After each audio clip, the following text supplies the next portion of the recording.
So, hi everybody. My name is Julien Hoez. I'm a political and geopolitical expert based in Brussels, and I am the editor of a publication called the French Dispatch, which I launched because I realized that people outside of Europe either don't understand what's happening in France or in Europe itself, and I'm trying to bring a lot of this news to non-European Anglophone readers worldwide, with apparently 30% of my readership being in the US, surprisingly. Wonderful. Great. Much needed. Well, this is wonderful. So we thought that it was really important that there be a conversation about the transatlantic relationship at this moment, because it's critical to the future of this conflict, but also this conflict is critical to the future of the transatlantic relationship in so many ways. So let's see, maybe we could just, Julien, bring us up to date. What's the latest news? Where are we? So, what's been happening with this kerfuffle between the US and Iran and the rest of the A Middle nice East, word, apparently? kerfuffle. Yes, yes. How else we answer it? I mean, basically, after Trump decided that he was going to try to bully a regime that is resistant to all forms of coercion into submission by killing its entire leadership, they basically just found more people. So now the Iranian leadership is still in activity. They still have generals. They still have leadership. They still have a leadership council. And the current status is that strikes are ongoing across Iran, but also Iran is appearing to be following a scorched earth strategy, in that because they've been attacked and because the other Middle Eastern countries did not, in their eyes, do enough to stop this attack from happening, what the Iranian regime is pursuing is a strategy of bombarding anything they possibly can, from neutral Middle Eastern countries to allies to European states who had nothing to do with this. And it's now getting to the point where the conflict is actually blowing up, to use a word that was not meant to be a pun, and actively escalating the conflict to the point that now we have Europeans who are starting to wonder, maybe we have to get involved aggressively to actually stop this from spiraling out of control. One event was a French naval base being bombed in Saudi Arabia, I think it was. You had the British naval base in Cyprus being bombed by the Iranians. And what a lot of people don't know, but I'll add into the post, which will host this video later, is that half of Europe is actually within range of Iranian ballistic missiles. And so things are just getting worse. And it seems that perhaps it may even be part of the Iranian strategy to draw Europe into this, right? So get them stuck in the crossfire. So from the U.S. point of view, I think the big news overnight is that we now have lost 6 troops, 6 people dead. And an extraordinary closure of 2 embassies and an immediate request of immediate evacuation of all U.S. citizens from 12 countries. This is really extraordinary. So it suggests to me that our friends in the U.S. military do not think this is going to be a cakewalk, as we say in the U.S. They think it's going to be quite long and difficult and quite dangerous. We will see. So far, our president has not really talked with the American people about what's happening. He's really gone it alone. He hasn't involved the Congress. He hasn't involved the U.S. Public. 80% of the U.S. public is opposed to this war. 80 to 78, depends on the poll that you ask, but very large numbers. He has not been present as the bodies of those troops have returned, which is a U.S. tradition that the president comes and salutes the caskets as they are brought back. That has not happened. He's at his golf course. And so the atmosphere here is quite dire. And I think when we start to see the bodies coming back, that is going to be something to watch in terms of the reaction from the U.S. public. But tell us about the situation now in Europe. So first of all, maybe, Julien, I'm interested to know how you're sitting in Brussels, how Europeans thought about relations between Europe and Iran, say in the distant past, like last week. Before all this happened. Pretty much it's been 4 days. Jesus Christ. And it's been an interesting case because there are so many layers now to the European political diaspora, because not only do you have the member states, but you have the institutions, you have the federalists, you have the nationalists, you have all the different institutions and how they're actually composing themselves in general. So to say that the European response has been a little confused in general is probably underselling it by a margin, because I mean, we've seen that some European states want to actually support the US in this. Some are going aggressively against it, like the Spanish, for example. And then within the institutions, a lot of them don't actually have the powers to do anything aside from make statements saying, "Oh, we'll check this out on Monday. We're on holiday. I'll get back to you in 3 business days." And it's been an interesting case where I think the majority of people believe fervently that this isn't our problem, that we need to stop getting dragged into the US fight. Interesting. But the simple reality is that this situation has apparently increased gas prices in Europe by 30% in the space of 3 days. Wow. And because by diversifying from Russian gas and oil, they became partially dependent on Iranian oil. Wow. And it's been a very messy situation. I mean, in about 20 minutes, Emmanuel Macron will be giving a speech to the nation about this, which will probably get picked up in the other capitals, and we'll be discussing this in general. Where he'll probably speak about the fact that a French base was attacked by the Iranians, for example. And there weren't any deaths, but it's a serious act to be attacked by a foreign state when you have nothing to do with the situation, right? And do you think this will probably draw France into the fight then? I'm not entirely sure. I can see the French position very much being, we'll let it slide once, but if you do this again, you're going to have a problem. As we saw in the nuclear speech yesterday, which we'll go into later on during this Substack Live. But I think a lot of it is really going to be, we may need to be peacekeepers in the region. We may need to be the mediators in the region, because clearly the US can't do it, right? The US can't do it. The Middle Eastern states are all firing away themselves as well. And you have a regional conflict now. Like, we are at the stage where this is a full-on regional conflict that's, for those who are still old enough to remember back in the day, this is what everybody was terrified of when the Iraq invasion happened, right? That's right. So walk us through the different European positions. So at first, Britain said you can't use our bases. Then it seems now they're saying you can use the US can use the bases. At first, Germany was really strong. I think this morning, I haven't heard yet what was discussed, but the chancellor was meeting with Trump at the White House, and he seemed to be striking a more conciliatory tone. What's your sense? And then, of course, you mentioned Spain. Can you walk us through different countries and why they're taking different positions? And don't you have a European Union? So where's the EU in all this, etc.? Well, we had the European Union. Nobody knows really where the Union went anytime recently, but the UK basically flip-flopped a bit, where originally it didn't want to have anything to do with this. It didn't want to be used for offensive actions. To the point that I think it even closed off certain parts of its airspace to transitory flights, right?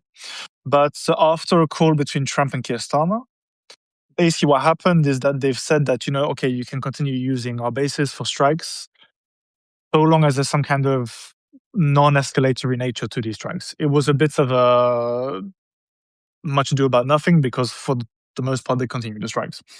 The French basically said, we don't want any parts of this, but obviously the US are still using our airspace to transit.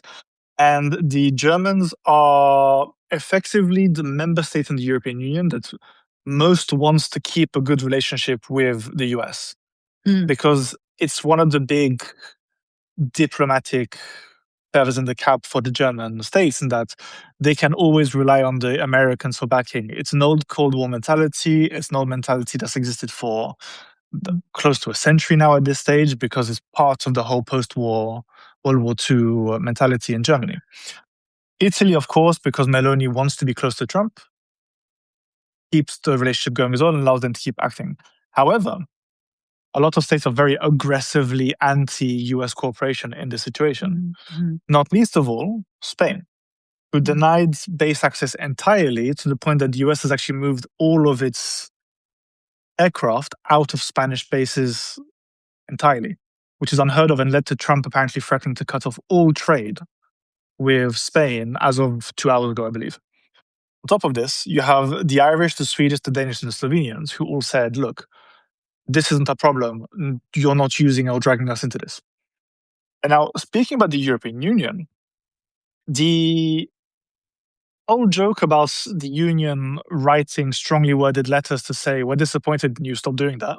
You know, like a very, really angry mum in McDonald's who raised her kid in a Montessori, is basically exactly what's happened. And a big part of this is that, first of all, the Commission and the Council and the Parliament and what have you, they really have more of a diplomatic position in all of this. The Parliament has some kind of powers to say, we want this to happen or we want this to not happen. But effectively, the Commission and the Council will, I mean, the Council, for those who don't know, is the grouping of the heads of states and the member states. And the Commission really is the executive branch, so it's basically the ministers of the European Union. Mm-hmm. And what the Commissioner said is that this is greatly concerning and that escalation should be avoided, which clearly didn't happen. But it's very much a diplomatic position in the case of Ursula von der Leyen, which is why she travels to sign these trade agreements. She travels to take part in these negotiations. He travels to engage with Donald Trump on behalf of the European Union and then goes straight back and reports to the Council. So for the time being, the European Union, being split in the way the member states are approaching this, have a divided position in a de facto manner. But this may change. As I said earlier, Macron will be speaking at 8 p.m. French time and 2 p.m. Eastern time. Just after this call, right? Exactly. Yes. So after this, you will, or if you're watching it at the same time as you're listening to us, and by the way, if you have any questions for our Q&A, please drop them in. We both forgot to say this. Yes. But if you watch them both, you'll actually know more than we do right now because Macron will be making a lot of announcements.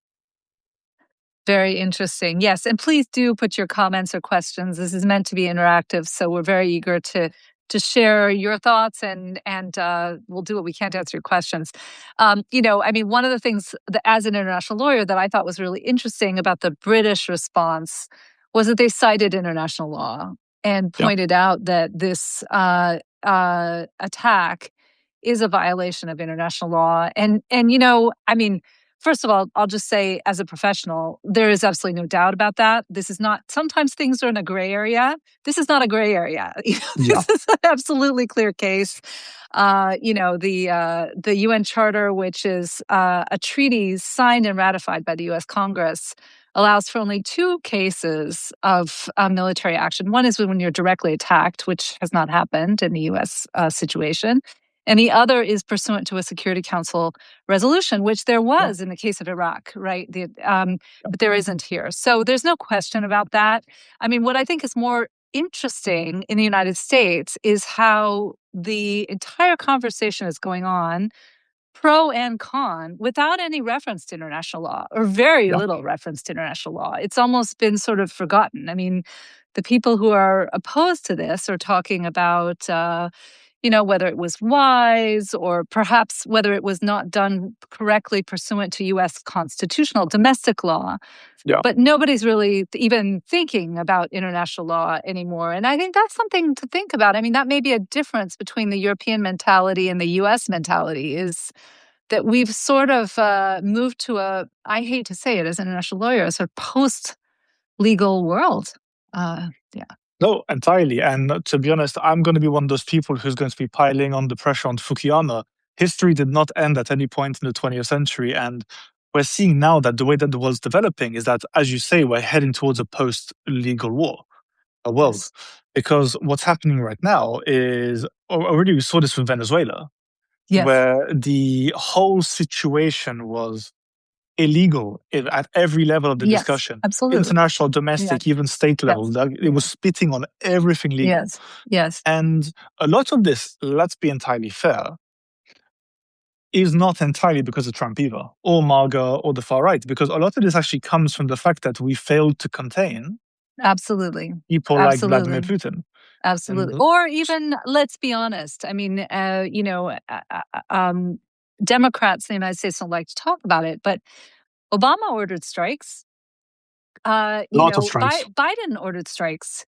And even though those strikes were perhaps morally justifiable to some, they were not legally justifiable, and we didn't talk Yeah, about it. So, as you say, the roots of this go back before Trump. I think that's very important, especially for your audience in Europe to understand that yeah, it's more complicated than that. And I would say, even, I was on a call yesterday with the Council on Foreign Relations, which is usually a group that is very pro international law, very pro international governance, international institutions. And I would say the audience was very, very divided and mixed in terms of whether they supported or opposed this intervention and whether they supported or opposed regime change. There were a lot of people who were in favor of regime change, and that really surprised me. So that yeah, gives you a sense. At one point, there was a reporter there who asked the question, a European reporter, what do people think about Europe? And the answer from one of the speakers was, we don't give a damn.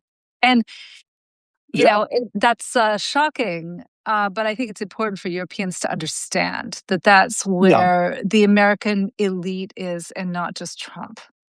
yeah. And I think this is. So I'm part of the group of people who, right now, because of these conversations and these comments being made by American, I'm in the camp of "I told you so," because I Interesting. think a lot of foreign policy people remember Macron's speeches back in 2017 and 2020, where he gave these speeches at the Sorbonne. He said, "Guys, we need to become strategically autonomous." I can say it in French, but not in English, apparently.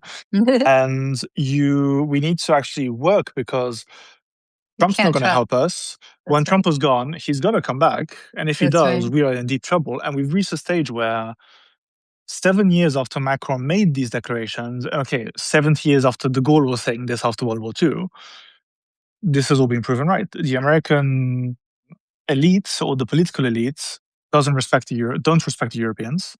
Trump doesn't respect us at all. Neither does Pete Hegseth. Neither does the rest of the far right. And lots of Europeans are suddenly behaving in a very shocked manner, saying, "Oh, but why are they doing this? I thought we were allies, right?" And there's I mean, been a let me just be naivety. super clear, though, in terms of my own position on this. I think this is terrible. Yeah, I of want to course. be. I don't want to be. It's to sound like I'm supporting this attitude. I think it's terrible, just as a matter of niceties in the world, but it's also terrible for the U.S. It's strategically Yeah, stupid because U.S. power in the post-war era has been about alliances. It's not been about the fist. It's been about the glove, right? The fist is there, but yeah, it's got to be in the glove.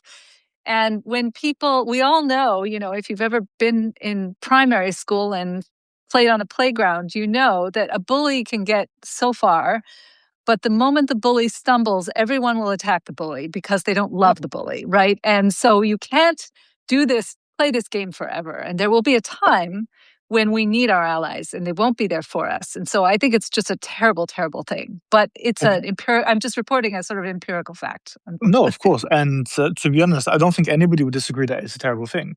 But speaking of bullies, funnily enough, maybe Donald Trump should look at what's happening to Iran right now, because the minute the bully stumbled, it's currently being bombarded by pretty much every single country within Yes. 500 kilometers at this stage. Yes. Yes, So, absolutely. So, yeah, yeah, absolutely, absolutely, and even the technology used to track leaders. He's got to be thinking that if we have it, the U.S. has it, China surely has it as well. So, of course, what goes of around course. comes around. I want to talk for a minute about NATO because this is interesting. I mean, what is your view? What is your view on the impact of what's going on here on the NATO alliance? It's not even what's the impact of what's happening right now, it's the impact of Trump, Mm, basically. It's just Trump is doing everything within his power to kill NATO. I mean, there is absolutely no way to see it otherwise. I mean, again, he had a yeah. point. We need to spend more on the military. We need to spend more on our defense. We need to actually become autonomous in general. But what is happening now is that once again, aside from the whole Greenland situation where we were being threatened by Trump, who wants to invade the European states and then attack a fellow NATO member, ridiculous nonsense, and then denigrating the countries that sent soldiers to Afghanistan and Iraq and saying that they were cowards who hid from a fight, despite the thousands of people who died in these conflicts. We're at a stage where Trump is bullying everybody and telling them, if you don't let me bomb my enemy, not your enemy, my enemy from your territory, then I'm going to cut off all trade between your country and my country. Well, let's be clear, just again for your European audience, he can't do that. He cannot cut off all trade, and there was a very important Supreme Court ruling that said even the tariffs are not acceptable. He claims he's got another rationale. We'll see. But I don't think that it's going to be easy for him even to play the tariff game anymore. So I think one important thing with a bully is you have to call their bluff sometimes. And, 100%. Ezra Klein had I think one of his podcasts that really went viral this year was when he said, don't believe him. It's very important. Yeah. Don't believe him, because part of the power is when we all believe that he has the power. And if he doesn't have the power, it's important that we act as if he doesn't have the power. 100%. And this is what worked so well in the first Trump admin, right? Is that everybody called his bluff and he got jammed in courts for 4 years, and got lost. But the problem is the combination of him getting away with January 6th in general and the fact that our leadership seems completely confused right now in Europe mean that people keep actually bending over backwards to play his game and feeding into his delusions of power, right? That's right. And I've even heard some mainstream people this to me would be, if I were European, what's more concerning is not Trump, because he'll be gone at some point. Yeah. But it's, where's the mainstream, right? And I've heard even quite a few discussions among mainstream foreign policy folks about maybe we should move our bases out of Europe. Maybe we should move them to a place that's more conducive. Maybe we're better off having them in Middle Eastern countries where we have a lot more control, that sort of thing, right? So that, I think, could be one element of this to watch. What does Hegseth do there? Everyone probably heard his, I thought, terrible, feminizing claim about Europeans clutching their pearls. What can we say about that? But anyway, in any case, I would say with the NATO thing, I am in total agreement with you. I think we could debate here the niceties of Article 5 and whether it applies and da-da-da in this particular case, but I think that functionally it's dead. I think functionally it's dead. And we can't the trust question is what will replace it? Yeah. We can't trust the Trump admin. This is a simple fact right now, and it's something that people forget. That's right. That's right. So that's actually a good segue to talk about Macron, because yesterday he gave a big speech. Tell everyone about what he said and what the speech was about. So it was a speech that in French circles, aside from people who would basically denigrate anything he says regardless of what he says, it's been highlighted as one of the biggest speeches in recent French history. I mean, so first of all, Emmanuel Macron announced that not only will France no longer be letting anybody know how many nuclear warheads we have at our disposal, which was until now considered something that was polite to do, we'll be increasing our nuclear stockpile. We'll be creating or building a next generation nuclear submarine.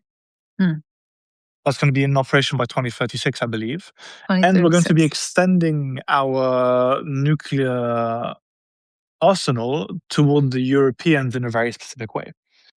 So France has basically decided that since America doesn't want to really play nice with Europe, that France is going to try to step into the giant abyss that's been left and we are going to extend our nuclear umbrella to the Europeans, which is going to be done in a very interesting way, where you're going to have the French military starting to be integrated into certain member states' military infrastructure themselves. Interesting. In the case of, for example, you will have French aircraft that are capable of using nuclear weaponry being stationed in various countries like Belgium, like Germany, like Poland, like Greece, and like Denmark.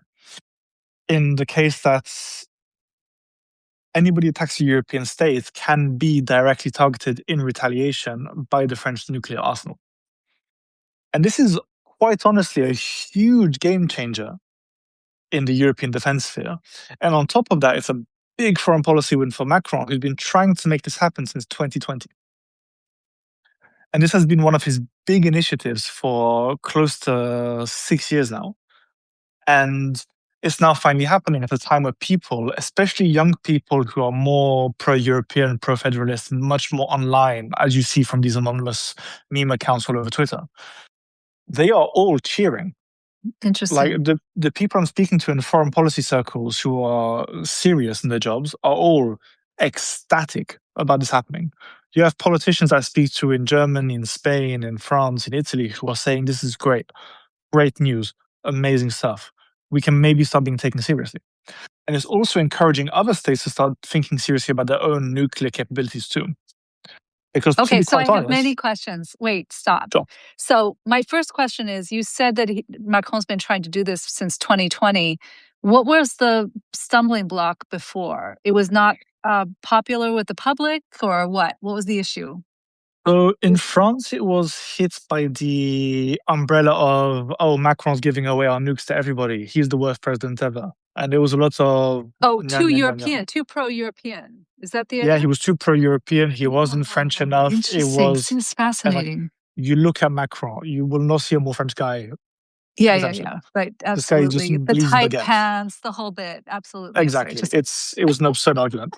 It was an absurd argument to make in the first place. And on top of this, it got stuck into this eternal debate that we have in Europe, which you guys may not actually be aware of in the US, funnily enough, where Europeans have this Napoleonic terror of France being the major hegemon in Europe, which isn't the French goal by any means necessary. It's But actually, people are like, remember Napoleon? They really? It's like that? yeah, it's the most ridiculous thing. And like, I've had conversations with someone where I had an argument about the fact that the French defense industry was too powerful, which is why we couldn't start giving all of our contracts with a bi-European bias, because otherwise it would just be French weaponry being sold to everybody. Interesting. And, you'd always get a response like, well, Macron may think he's Napoleon, but he's not. And you French may want to control Europe, but, that time's gone. It's all this kind of nonsense in general. Interesting. But when you have Russia threatening to nuke you on an almost daily basis at this stage, when you have Iran who's bombing European bases, when you have Donald Trump threatening to invade Greenland, suddenly everybody goes, well, actually, maybe we should care a bit less about all of this kind of nonsense that the French are taking over. Maybe we should just make this happen and then find funding to actually develop our industry, which is where the SAFE Act came and all of the safe funding for all of the member states came. And then 2 days after this was all confirmed, Germany started buying F-16s again. So an effort. Interesting. And so it sounds as though the Iran conflict didn't have much to do with this. It was just sort of a coincidental timing. Is that right? Yeah. And it's more proof of the fact that we live in an unstable world. So we live in an unstable world where you've got Trump could just decide to bomb Marrakesh.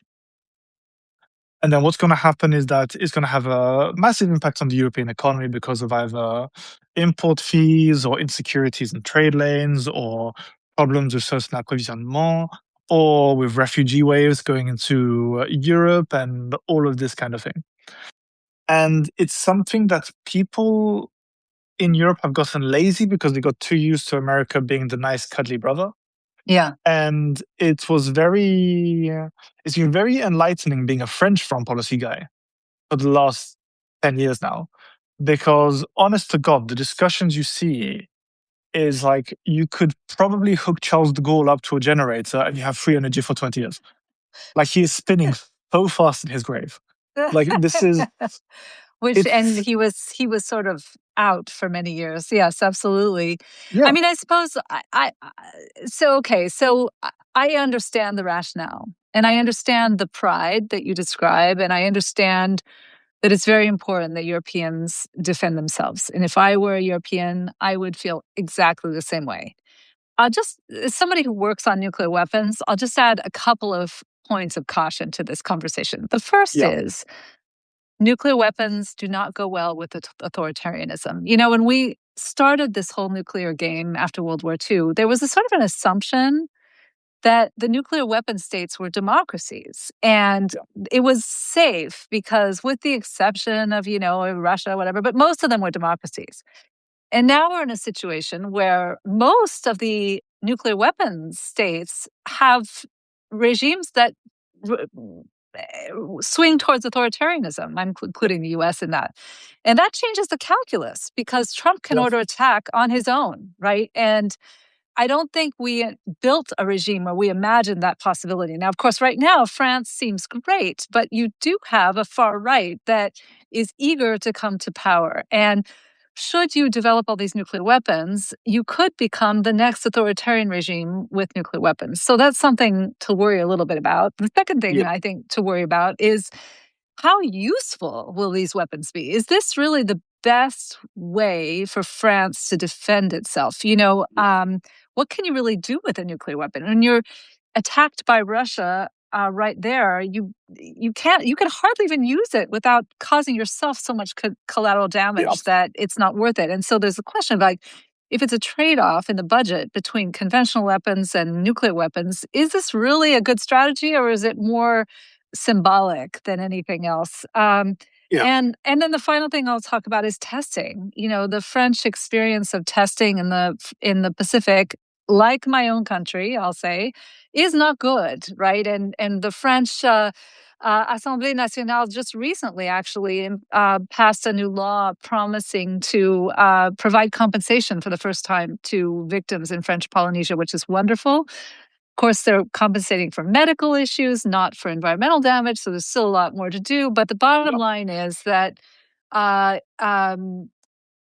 nuclear testing does not ingratiate the great powers to the rest of the world, right? And so that's another thing to think about. But what do you think about all that? I mean, there's a couple of things there. So, for example, let's be fair, France can only enrich so much nuclear matter. Like, it can only create so many nuclear weapons on top of this. So, to be honest, I think this was more of a co-opting of a pre-existing announcement about the future next generation nuclear submarine, right? And on top of this, I think it was also a bit of it was in part securitization from Macron, who wanted to show off a leadership position to the Europeans. Because, to be honest, Macron made this speech and everybody in Europe had stars in their eyes. The far right, the far left were like, oh my God, this is amazing. And it's very interesting to see this. And on top of this, I think he was also punching up and punching way above French weights to show Trump that, maybe you need to chill a bit and stop it. Because let's face it, no one wants more nuclear weapons. But the French situation is quite interesting because, first of all, the French nuclear doctrine is basically to nuke as a final warning.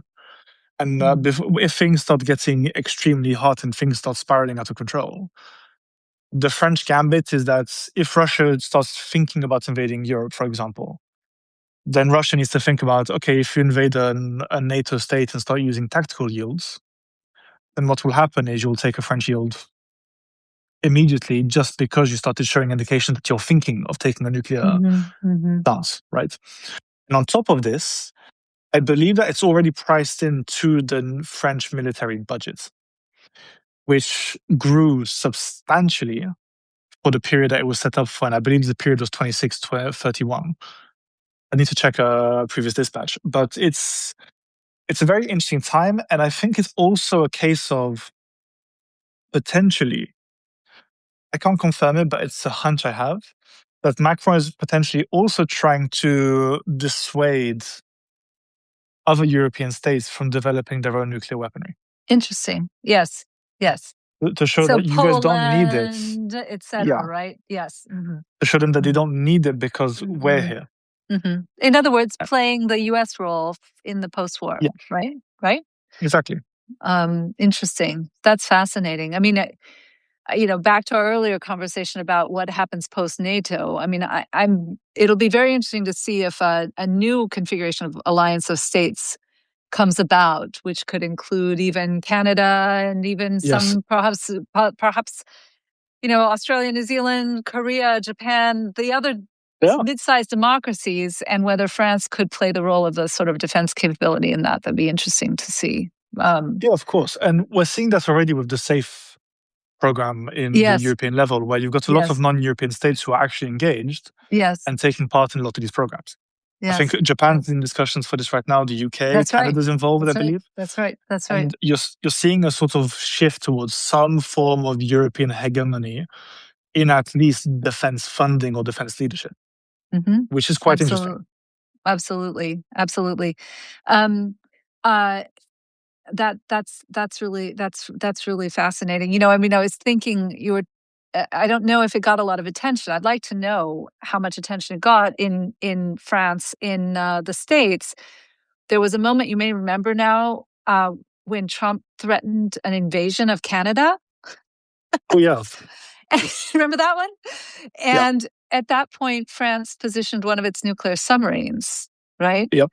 And that was very, I think, symbolically significant, right? Yes. And it was also, for my nerdy side, it was also quite funny, where Trump threatened Canada, and literally one day later, with no warning, you have a French nuclear submarine that just appears in Halifax or something.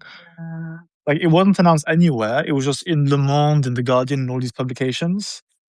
Oh, there's suddenly a French nuclear submarine just casually hanging out off the coast of Canada. Isn't that interesting?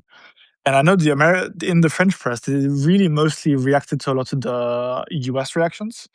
And the fact that Hegseth and JD Vance and Trump suddenly became very quiet about this magical invasion of Canada when they realized that, okay, maybe we should chill a tiny bit, right? Before then Absolutely. threatening Greenland for the fourth time. Absolutely. Absolutely. Absolutely. What do you think about one thing we haven't yet touched on is the future of the UN? So France did call for an emergency Security Council meeting after the US attack. And people may or may not have heard that the U.S. is at this moment, the Security Council chair rotates among the members. At this moment, it just so happens that the U.S. has the chair. And guess who the U.S. sent to be chairing the meeting that France called, the very serious meeting to discuss U.S. The U.S. attack? Melania Trump. Melania Trump chaired the Security Council meeting. So that gives you a sense. If you ever wanted a thumb in the nose, like to the UN, there couldn't have been a better one, right? Yeah. And she talked about education of children and all the rest, and So, what do you think? I mean, we've talked about NATO being on life support. What do you think about the UN at this moment? I mean, I'm pretty sure I'm on record in many places saying that I think that the UN is a bit of a joke at this stage. I mean, look, it was a joke when I was an undergrad studying the UN back in 2011. It's more of a joke now, to be honest. Because the problem with the UN, how do I phrase this without sounding too snooty? The problem with the UN is that it was created for a time when people were behaving far more seriously and far more like adults. Mm. And the UN is one of those things where, like all consultative assemblies, it's entirely dependent on everybody acting in good faith. Yeah. Yeah. And with the Security Council that we've got, that is, pardon my French, but that's fucking impossible. I mean, it's absolutely. You've got, but to be fair, not just the UN, the G7 is totally blocked. We don't even know if there will be a meeting of the G7 this year because the US is supposed to be the host and Trump doesn't like it. So, this is a problem for any multilateral organization, probably, right, at this point. Yeah. And on top of that, you've now got this ridiculous pay-to-play Board of Peace, which is everybody plays Donald Trump personally, like however many millions of dollars to take part in what's basically a sketch comedy show. And that's just a corruption. I'm sorry. I mean, of course, it's not a serious thing. I don't think anyone thinks it's a serious thing. It's just, of course. But it's become a joke. And it's going to be, God help whoever comes in after Trump trying to fix all of this, because this is right. That's right. 20 times worse than what happened when Biden came back. That's right. Well, maybe this is something we should talk about, and maybe this would be a good point to end on, is kind of playing out what this might look like 3 or 5 years from now, right? I Yeah, mean, what pieces of this broken system can be put back together again, and where is the system ruptured and is never going back, right? I mean, imagine we have an election in the US in November. And as it looks right now, I mean, if we do have a free and fair election, it looks like the Democrats will do very well. If that happens, we will see for sure impeachment proceedings against Trump because the number of counts are just there yeah, by the dozens. They'll have to figure out which one to start with. yeah. And so if we saw a change in the regime in the US, what parts of this will go back, or will the Europeans just never trust us again? So the problem with the whole, and this is the problem with the Yes. whole European thing, is that everybody, like half of the member states are like, when it comes to hoping in the US or being attached to the transatlantic relation, which I think is important, don't get me wrong. It's like trying to get a drug addict away from doing drugs. It's like you had just the fact that we're in this situation right now is because nobody wanted to take seriously Yeah. the fact that Trump would come back. Yeah. And Yeah. it sounds like I'm being hyperbolic, but it's Yeah. really a case Interesting. of people like the Germans, for example, or the Polish have an obsession with buying American weaponry. Mm. And they have this obsession with, oh, when Trump leaves, things will get better. It's fine. The Democrats will come in, they'll fix everything. Everything will be fine. It's the problem we had with the last Trump admin. Everybody cooled on trying to become independent during the Biden admin.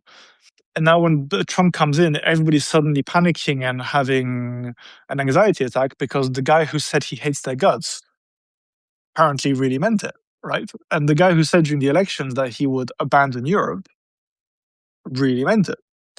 And there's this weird, I think Europe is in a place right now where we're hamstrung by genuinely incompetent political leadership Interesting. and also a political class that is categorically ignorant and doesn't actually have critical thinking skills. So just to spin this from an American point of view, you actually think that Americans have a chance of regaining their Oh, yeah. position just because European leaders are incompetent, is what you're telling me. We are a circus. There are so many monkeys in the circus. It is absolutely outstanding. There's like a ringleader who doesn't know what's happening in the guise of Ursula von der Leyen, and then the rest of the council are just like, why not? It's Well, become you've given me some obscene. hope because I think the view among many folks in the States is that, Humpty Dumpty has fallen and we're never putting Humpty Dumpty back together again. If that makes no sense as a metaphor, just forget it. But there's a nursery I rhyme, know Humpty you Dumpty. I'm can't old put the enough to Humpty Dumpty. remember Humpty Dumpty. But so you're telling me there is a chance. So that's good Yeah. to know. That's good to know. I'm not saying it's a good thing for Europe or America, but there is a chance. Well, this is great. Julien, tell folks what's next. If people want to follow this conversation, what more can they do? So, first of all, if you enjoyed this conversation, tell us that you want more, because I think we both had a lot of fun talking about this. And to be honest, Absolutely. why not do more? And aside from this, we have the French Dispatch, where I cover work from my side. I'm also quite active on social media in general, doing a lot more short form content. And usually, when I get enough DMs or messages or emails telling me that people want a video on something specific, I'll make a video and then throw it out into the ether. But how about you, Annelise? If people enjoyed this, absolutely follow Julien. Please subscribe, all my folks, to Julien's amazing Substack. I love it to get news about what's going on in Europe and France. It's wonderful. If you're interested, please subscribe to my Substack, Everyday Ambassador, where we look at diplomacy all the way from the ground level to the corridors of power and try to think about also giving you news that you can use in your own life from that. That's not just policy either, but stuff you can put to practice. So a lot here, and I agree. This has been so much fun, Julien. Yeah. And I have a feeling that the news is just going to keep exploding. So we should plan a reunion very soon to do this again. Yeah, of course. And yeah, I see already I've got one request on the extension of the French nuclear shield. So, you know what? Happily. With pleasure, Ilse. Wonderful, wonderful. All right, well, wonderful. Well, everyone go listen to Macron's speech. And I know it's very late in Paris and Brussels, where you are, even later. So, so thank you for being here in the evening, and to be continued, I hope. Yes, and I'll speak to you soon, Annelise. All right. Au revoir. Bye. Take care, everyone.